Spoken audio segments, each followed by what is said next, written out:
ఒకరోజు ఒక నక్కకి చాలా రుచికరమైన భోజనం ఎక్కడ్నుండో దొరికింది. తన గుహ పక్కన కూర్చొని తను తింటం ప్రారంభించింది. తన ఆహారాన్ని ఎవరితోనూ పంచుకోటానికి తనకి ఇష్టం లేదు. ఎంతో ఆవేశంతో తను తినటం మొదలుపెట్టింది. దాంతో తన గొంతులో ఒక చిన్న చాప ముళ్ళు ఇరుక్కుంది.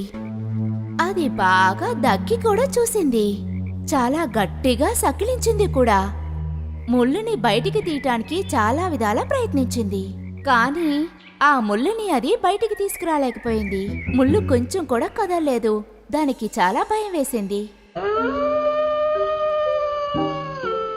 ఈ ముళ్ళని బయటికి తీయలేకపోతున్నాను. ఇంక మెదటి నేను ఏం తినలేను. ఖచ్చితంగా నేను ఆకలితో చచ్చిపోతాను. అది చాలా దిగులు పట్టం మొదలెట్టింది.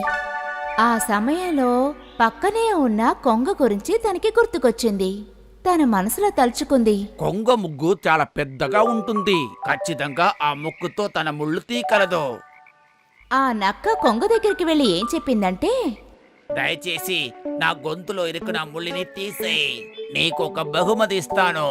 కొంగ ఆ ముళ్ళు తీసిన వెంటనే తన బహుమతిని అడిగింది. అందుకు ఆ నక్క చెప్పిన సమాధానం ఏమిటంటే, నా నోట్లో పెట్టిన నీ తలని ఏం చెయ్యకుండా బయటికి వదలను కదా, అదే నీ బహుమతి. అందుకు నువ్వు ఎంతో సంతోషించాలి.